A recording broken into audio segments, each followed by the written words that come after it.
Okay. So we're gonna take a look. So we said yesterday that plate tectonics is a theory. There's a lot of evidence, and it is something that has not always been accepted or believed. In the one video that talked about Alfred Wenger, kind of described this. There's a scientist who believed that he could explain some of the things that were happening here on the surface that really, without understanding plate tectonics, it's hard to understand why these things, we have them, like we get to witness them and experience them here.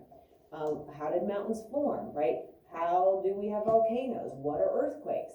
Without understanding plate tectonics, those things are really hard to explain. And without understanding the characteristics of the hot inner core and outer core, warming the magma of the mantle where the convection currents are, right? All of those things were unknown. So we take for granted that we now understand all these things. We're like, well, duh, how did they not know? Well, it had to be discovered. We have the benefit, the luxury of all of the work that came before us, so we have a great understanding. Possibly, maybe, hopefully only 10 or 20 years from now, the next generation will be like, oh my gosh, I can't believe they couldn't cure cancer. Like, what was wrong with them? Like, they will just take it for granted that it was something that, we're still struggling with. And so, there are things that we're in the midst of that trying to figure out and trying to understand. Years ago, there were things that now we do understand. And so we have to kind of realize where we are in like the cycle of things. Right now, we already know a whole lot about what's going on inside our Earth. And I'd mentioned the idea yesterday of, the explorers, everybody thought that the world was flat. And it wasn't until the explorers actually sailed all the way around and returned and they realized, hey, I didn't fall off. Like, the Earth can't be flat. There's still a few, and they call them flat earthers, who just totally don't agree with it. They're like, no, that's not true. The Earth is flat. And that's not realistic. If there is evidence and there is a lot of information that supports an idea, it's kind of our job to at least consider it and investigate it further, not just be like, nope, I'm not changing the way I'm thinking. That's not okay, right? Changing our thinking is what science is all about. Yes? If you're on, like, say you're on the moon or something, there's an earthquake or a really big one, will you see the earth shaking? There's you go. Probably not. If it was that big, it would be catastrophic, right? Now, if you were in a plane and you were above, let's say you're above the city of Los Angeles, and it's not it's a clear day, and there was a massive earthquake, or you're above a city where an earthquake was taking place, you probably would be able to obviously see some motion. It might be confusing, like, what am I looking at right now? But from that far away, no, and that strength would be more than just an earthquake. I talked to you guys earlier about how we only have 8 planets and how I was wrong, and when I went into my first placement, I was like in a 4th or 5th grade class, and they were talking about the 8 planets, and I'm like, I learned that there were 9. Did I talk to you guys about that? No. Okay, so here's another embarrassing story. Full of them this week. So when I was in school, we learned that there were 9 planets. Pluto was a planet, right? Somewhere between, I don't know how I missed it or what happened, but I missed that they basically demoted Pluto and it is no longer considered a true planet. It is a dwarf planet. It doesn't meet all the requirements to be its own planet. I missed that information. So I was in, like I said, in a 4th or 5th grade classroom, and they were doing this project, and they were talking about the 8 planets, and I'm like, oh my gosh, like, what's wrong? Do they not know that there's 9? So I'm sitting there, I'm like, I don't want to say anything, because I'm like, maybe I'm wrong. I'm like, how could I be wrong? Like, I learned my whole life that there were 9 planets. Well, I was wrong. And so, at lunch, I get out my phone, I start Googling, and I was like, oh my gosh, I had no idea. And I saw all this research, all this evidence, all these sources that were reliable. So I didn't just automatically take this classroom's understanding that there were 8, like, I wanted to find out for myself, did some research, and I was like, whoa, totally missed that. Now, that's fine. What would have been bad if I went back to that room and I'm like, no, there are 9, that's what I learned, that's the only thing that's true, there's 9 planets, you guys are wrong, you're crazy. That's bad, which I didn't do that, right? So when you get presented with new information, it's our job to kind of evaluate it, not just take it like at somebody's word, but like really look into it, try to figure out, is there merit, is this true, does this make sense, is there enough evidence? And that's something that the scientific community did not do with this whole plate tectonics. And so this Alfred Wenger is kind of a big character in the history of understanding what's going on at our surface, which is caused by what's going on under our surface. And so there's going to be 4 major things that support the idea that plate tectonics is legit, like it's for real. All right. So again, I don't want you just to always, like, if somebody tells you something, don't just be like, oh, okay, that sounds great. Don't be naive and just believe everything that somebody tells you. But you do have to be willing to at least accept it as a possibility, verify it, check it out, and then, kind of make your decision based on that. All right. Otherwise, you just seem ignorant. Like if you're just like, nope, there's still 9 planets, I would have been ignorant, right? If I didn't look it up, if I didn't try to figure out what was really going on, I just missed it somehow. I don't know how, but now I know, right? So there's going to be 4 pieces of evidence that support plate tectonics, right? And so the first one is continental drift. And so this is where we left off yesterday, that by the end of the Permian time, about 300 million years ago, the continents were one large landmass, okay? And we call that Pangea. Notice this spelling of it, P-A-N-G-E-A, and then there's also a spelling where they put P-A-N-G-A-E-A. I don't know, science makes me a little crazy sometimes. It's like a little schizophrenic. It's like, just pick a spelling. You will see it on legitimate sources spelled both ways. It's the same thing. This one just doesn't have the extra A. So some of them have 2 A's, some of them have 3 A's, but it's all the same thing. All right. Obviously, we know that the continents are separated by oceans now. There's not just one giant landmass anymore. So we had to have some explanation of how these continents moved away from each other. Okay, and so the only thing that we've been able to come up with that would support this is something called continental drift. All right, and so the continents fit together like a puzzle piece. They have slowly moved due to the convection currents moving them and spreading them apart. So they've moved from their original location as one giant landmass of Pangea to their current locations right now. And we call this idea continental drift. It does just what the name says. The continents have drifted. Who here seen continental drift ice age? That's me. Yeah, it's a good one. Yep, it is a good one. And so this theory of continental drift was proposed by Alfred Wenger. And so this large landmass, see how I spelled it this way with the extra A, means all land, which is a fitting name for it, obviously, right? If it's all the land, all the continents were together. And it was surrounded by one giant ocean, right? This was extremely controversial when he came up with this idea. People were like, seriously, how in the world would these giant chunks of land migrate and move? Right? They're attached, they're solid. It's not like they're floating around like on the ocean like a raft. Like, so how are they moving? Right? And so people did not believe him. They actually, he was ridiculed, he was kind of made fun of. And it wasn't until after he died that more evidence came to light, and people were like, oh my gosh, he actually nailed it. He knew, he had an explanation. He just didn't have all the evidence to back it up. He's like, this is what happened. Like, I know it. And from the things that he proposed, it wasn't enough to make people believe him, right? Unfortunately for him. All right, so here is the movement. Pangea now separating, Pangea separating. Okay.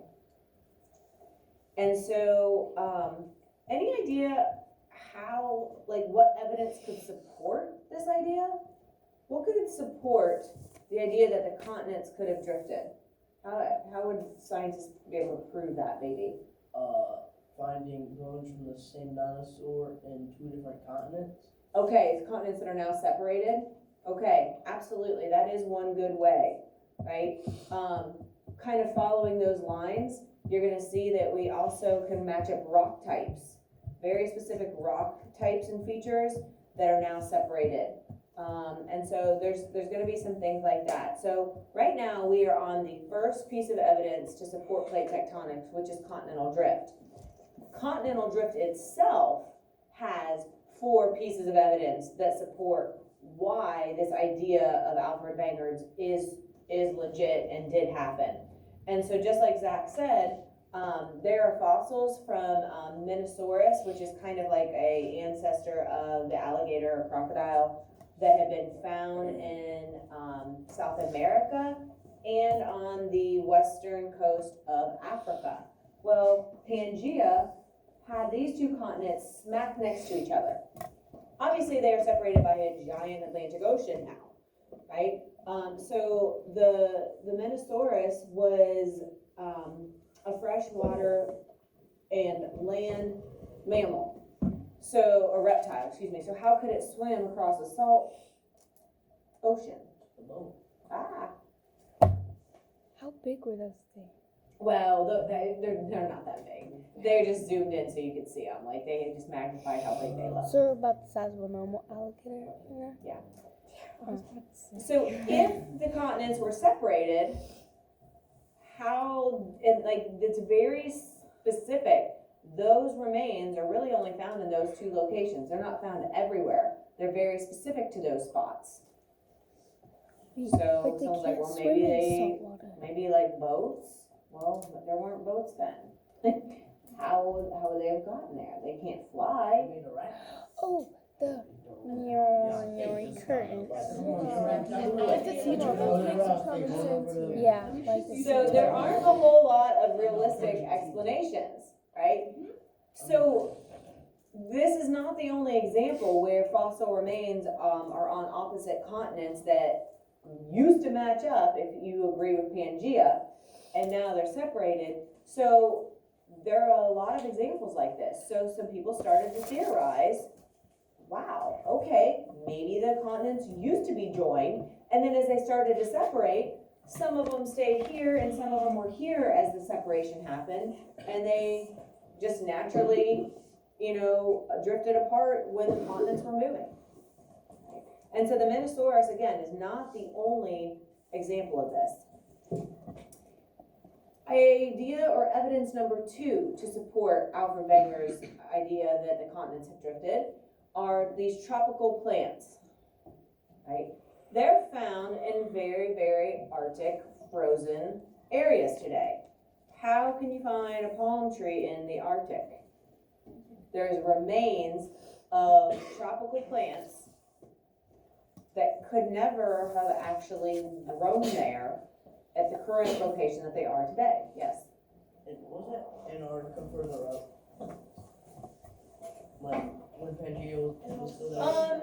Yeah, I mean, this is kind of distorted. It has the earth kind of squished. So like if it had, yeah, I mean, and just depending on the image, sometimes, it's a little distorted. Yeah.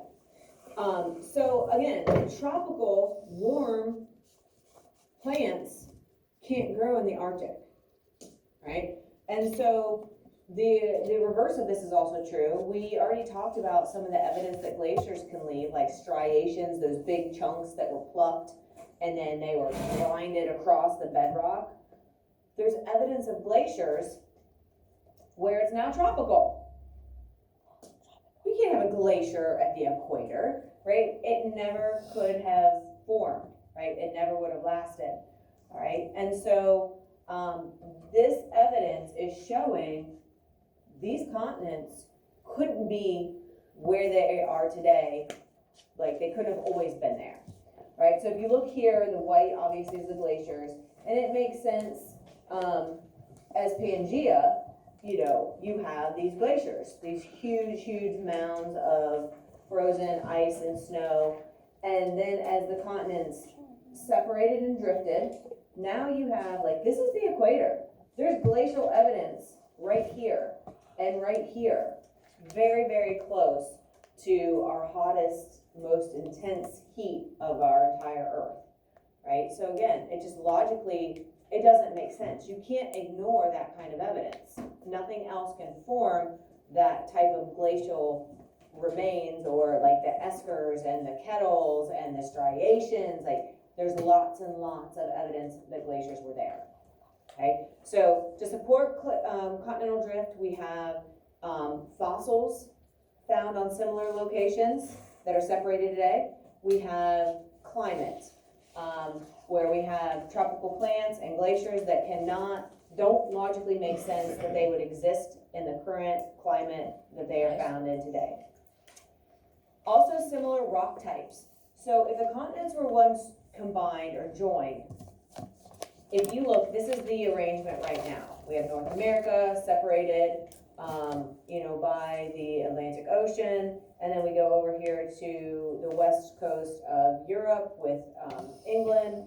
And if you look at this red, this is a very specific and unique mountain range where no other mountain ranges really have the exact type of rocks and the age of rocks at the same time. And they're separated by this huge ocean. If you put Pangea back together, you see this nice, perfect alignment of that mountain range. It'd be like taking the Rocky Mountains, and if they would be separated, if you would imagine putting them back together, it's like, well, yeah, like they're like, it just fits like this. It continues the mountain range, but they're just separated, by a whole ocean, right? And so same thing with the fossils, same thing with the climate, and same thing with these rock types, right? They have very matching similarities, continent to continent, very unique, very specific locations that when Pangea was together would have aligned those rocks, fossils, or climate type evidences perfectly. Okay.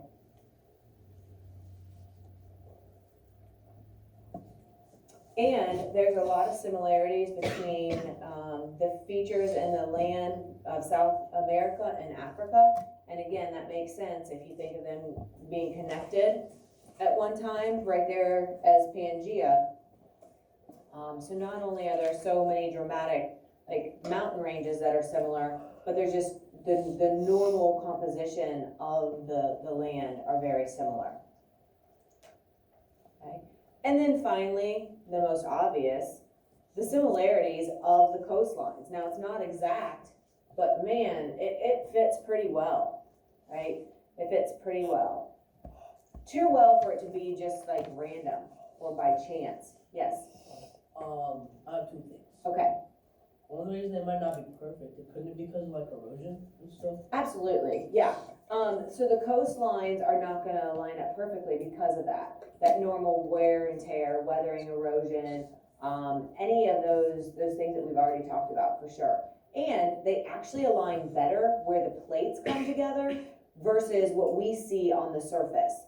So the plates are what are matching up even more so than our coastlines or our borders or things like that we can visibly see on the surface. And I also heard something like scientists say like the next 200,000 years the continents will move back together. Well, I mean, if you think about it, nothing is stopping the movement, right? Things are still moving, and so maybe another 300 million years, it comes back together, like comes around, like. Things are going to keep moving unless the heat inside the earth stops, right? Because that's what's causing the plates to move, is the internal heat causing those convection currents within the asthenosphere. So that heat would have to stop to make the movement of the plates stop. Okay. Good, bless you. All right, so we are looking at the first piece of evidence to support plate tectonics, and that was Alfred Wenger's idea of continental drift. Continental drift also has 4 supports: the rocks, the fossils, the climates, and the puzzle-like fit. All right, so those 4 things support continental drift. So now we're going to move on to our second type of evidence that supports plate tectonics. So continental drift is the first. The second are convection currents.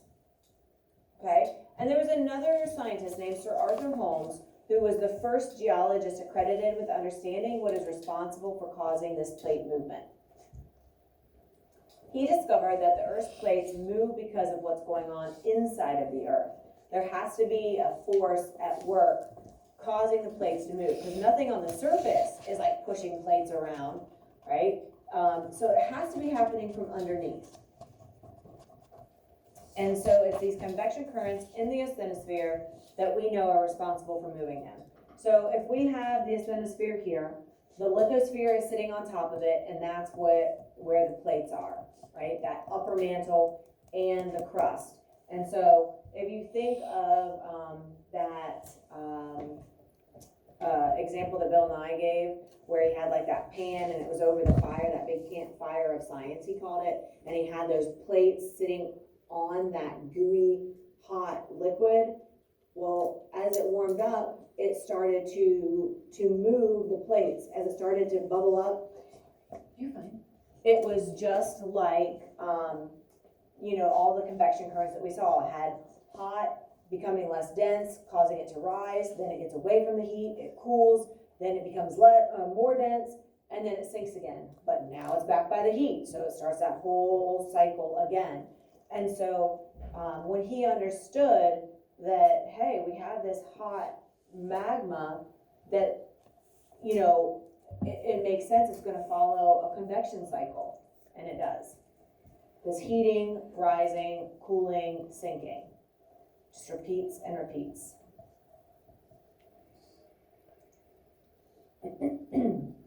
So just like what we talked about last unit, and you guys got very good at this.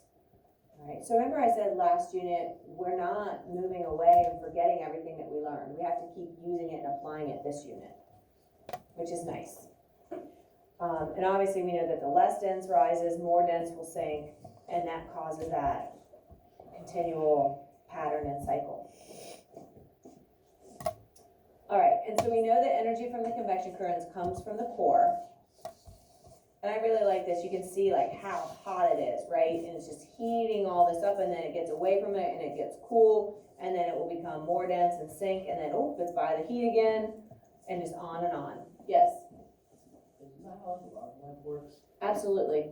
Yep. And that was like one of the examples in one of your, on the Kahoot and stuff that we played, I think it was. Yeah, it works the exact same way. Okay. And so you can see this cycle here. This is, this idea is gonna, and we'll talk about like the things and the features that are formed because of this. Volcanoes, subduction zones. It's what kind of keeps renewing our crust. So it's responsible for a lot. But it is our second piece of evidence that supports plate tectonics. Okay, so the third piece of evidence that supports plate tectonics is this idea called seafloor spreading. Guess what the seafloor is going to do?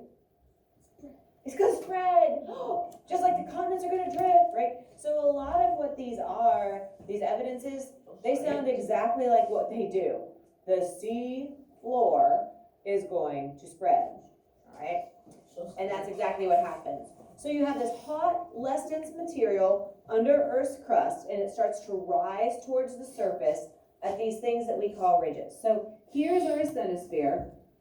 Here's our lithosphere with our upper mantle and crust on it, all right? So you have this hot, bubbling magma that is working its way up because it's in that convection cycle and it's moving upward, all right?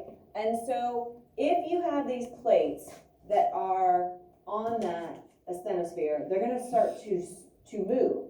As they move, away from each other, left and right, it's gonna form this little bit of an opening. And in that opening, well, there's magma under there. So that magma is gonna come up through that opening. And it's not like a hole, like a volcano, but it's like along a whole line. As those plates start to move away from each other, that magma is gonna rush up and fill it, right? Well, what temperature do you think it is at the very bottom of the ocean? Very cold. Oh, very cold. So that hot magma is gonna get cooled off very quickly. And it's gonna form a ridge or like an underwater little mountain range along that plate boundary. And so it's just gonna keep having that magma come up. Now, the seafloor is gonna continue to spread, and so, it's going to carry that seafloor away from this ridge. And so this is the youngest area, and then as it moves away, more comes up and that becomes the youngest, and now this is kind of the middle age, and then more comes up, and then this spreads even more. Now this is older, yes, a middle-aged here, and then you still have the young right at the ridge, yes. So what if it like runs out of lava? It won't, and we'll talk about why that is in a minute, well, tomorrow. We'll talk about that. So it was Harry Hess and Robert Dietz that coined the expression seafloor spreading to explain this phenomenon, right? And so as seafloor moves apart, magma moves up and flows from cracks, and it becomes solid and forms new oceanic crust. Yes? How much magma is under us? A lot. Enough to cover the earth? Absolutely, because you figure it's surrounding all of it's directly under our crust, right? All around in all around the entire sphere of our earth, right? Inside, and it's thick, so it's not like it's just a thin layer of magma. Yes? What happens if it cools off and plugs the hole? Well, it's going to keep spreading, so even if it's not a hole, it's like along a whole line, and so that's the difference. And it's going to keep spreading, so even if it would like temporarily kind of close, it's going to form another gap, and more will be there. Yes. Like a sun, but it's going to Maybe.